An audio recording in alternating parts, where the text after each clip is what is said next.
Hello, my name is Mishana Watkinson, and I'd like to welcome you to Sea Turtle Biology and the Effects of Tourism, my fall 2016 ILC through the Evergreen State College. Through this ILC, I was able to spend a month between October and November on the island of Kauai, which is the most northwestern island in the main Hawaiian Islands.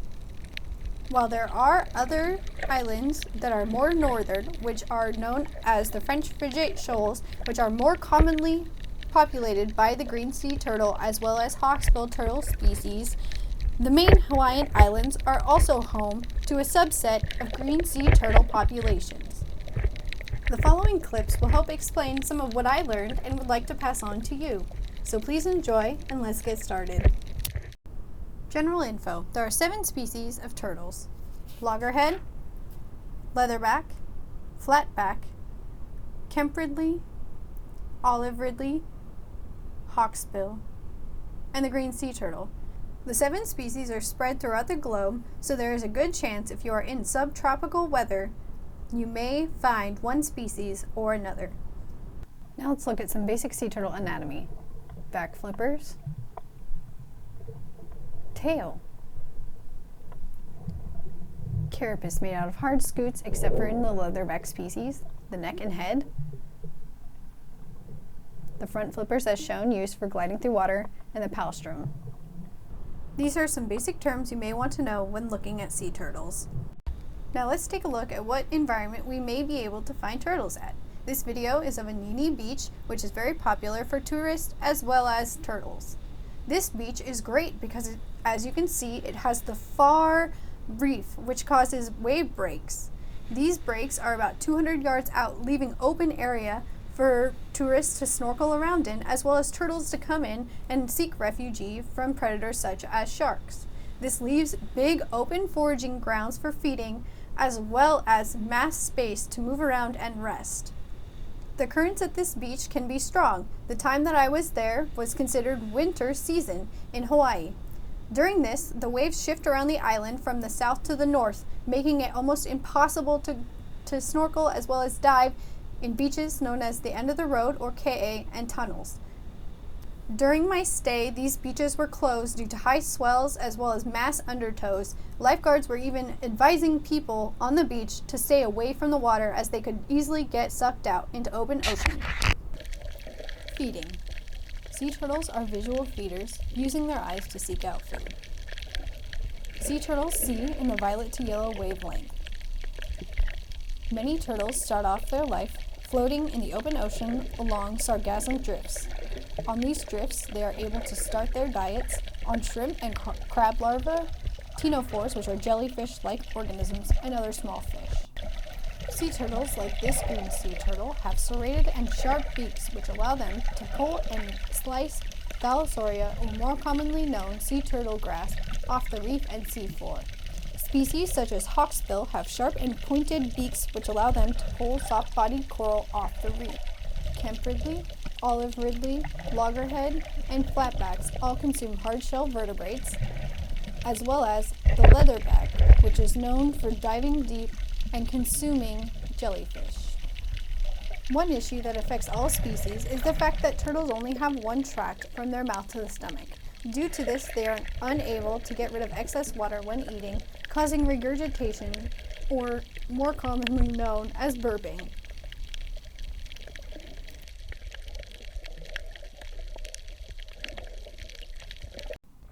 Turtles and coral. Here is video of a finger coral that has been rubbed down by turtles resting and recuperating on it over the years.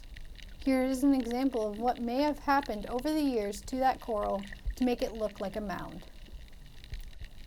As seen here, turtles use reefs and rocks to rub algae off their palstrums, carapaces, fins, and heads. Reefs are also used for rest and recuperation by turtles. Hawksbill play an important symbiotic relationship within the reef. They, with their diets, maintain the soft-bodied sponge and corals of the reef.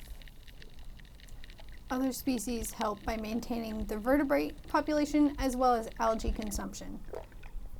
Sometimes searching for food on the reefs can cause problems. Here is a video of a turtle getting his head stuck while trying to eat.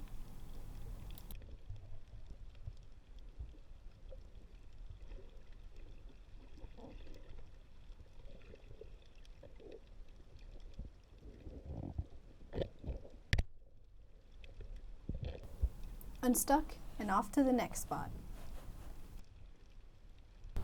Rest and recuperation. Anini Beach on the north shore of Kauai is a well-known spot in which these activities take place. Turtles are known to rest along the reef, as well as in the northern Hawaiian Islands, pull themselves onto the beach and bask. This allows them to warm up their body temperature. Other species, such as olive ridleys, are known to sit atop the surface of the water to generate body heat. When coming into the shallow waters, turtles also receive symbiotic cleaning from fish, which is another relationship they have with the coral reef. These resting reefs also play home to animals such as this moray eel.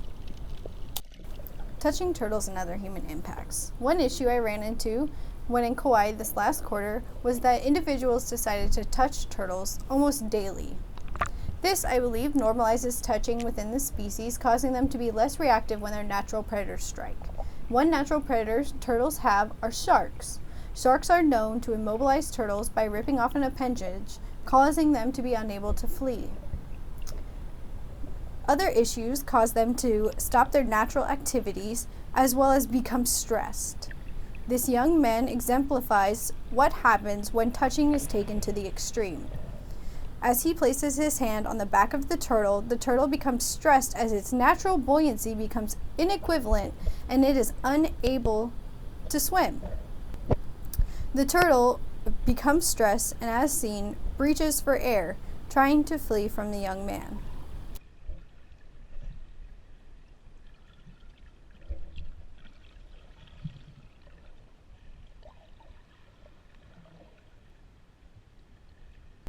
One common factor I noticed after each turtle was touched, a nervous kick or flap of the flippers was happening, as seen here. Here's some video of natural reactions turtles take when being touched.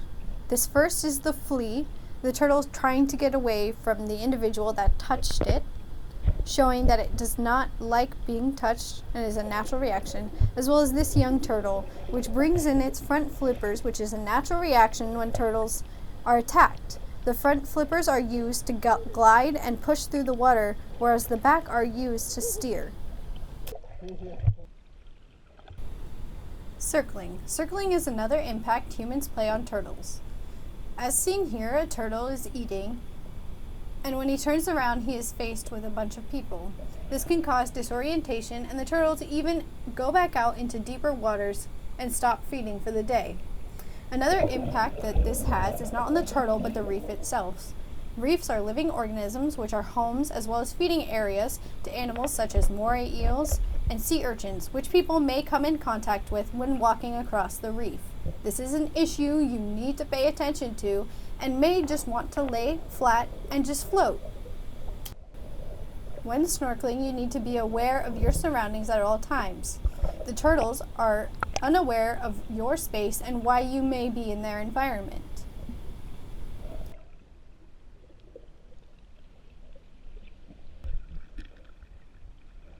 Here's an example of what I mean by they do not have spatial awareness, as this young gentleman is about to find out.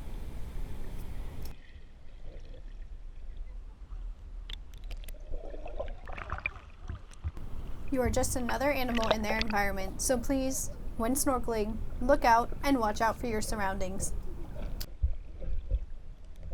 Another factor we may be indirectly affecting is sediment on top of the reef. With global climate change, more storms are occurring. With storms, sediment is brought on top of the reef. It is thought that this sediment causes coral to die off. Another issue that I found when working with marine biologist Terry Lilly on the North Shore was that disease called white band coral disease appeared to be abundant within coral. This, he believes, is caused by the military's excessive use of electromagnetic waves. This issue causes the coral to expel their symbiotic algae, causing them to die off. With white band coral disease's rapid growth at 1 to 5 centimeters per week, the issue of loss of corals is becoming abundant. It is believed that sea temperature rise as well as pollution within the water causes white band coral disease, but Mr. Lilly has shown me through his videos that the abundance is only within Australia as well as northern Kauai, where mass military presence and microwave technology is being used. These anthropogenic effects may be the next level of how we are affecting the turtles. Turtles have dealt with humans as predators since the early 19th century, when we started using them for things such as turtle soup, their eggs, their bones, and shells for things such as jewelry, bowls, and other crafts. One thing that we can do now is stop the development on nesting beaches. This affects hatchlings and their ability to navigate towards the sea, as the light above the sea is brighter than it is above land. Another factor is that you can clean up after yourself when on the beach.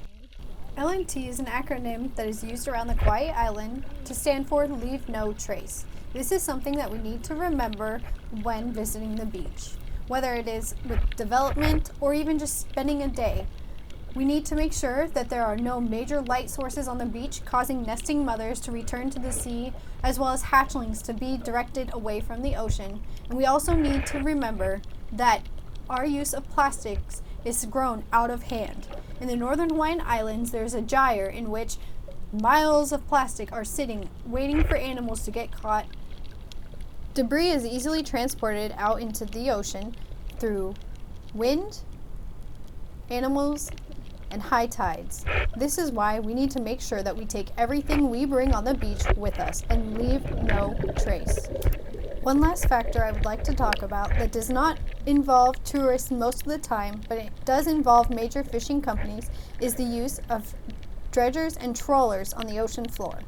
With this, turtles are easily caught in the open nets, and conservationists have now become apparent of this issue and have created devices such as TEDs, which allow turtles to swim to the ends of the net and escape without being harmed. They have also found that the use of hooks in which they provide for their fishermen has effects on the turtles that are caught. They have found that with the use of circle hooks instead of J hooks, they are less likely to find deep hooked turtles and are able to rehabilitate them and easily enter them back into the ocean. This is one step conservationists have taken in which anthropogenic effects have massively affected turtle populations. Boating in general, as an activity with tourists, I do not believe causes harm to the species. While they can come in contact with rotors and propellers, which can cause bodily harm, I do not believe that this is a major factor in the main Hawaiian Islands. With our impacts, we need to remember that turtles have long lifespans, late reproductive ages, and gaps in between their generations. Our past actions with turtles have caused the loss of nesting beaches as well as depletion of species. We need to remember that our roles on this earth play major factors in the survival of other species. Thank you for coming along this journey with me. Mahalo and nui.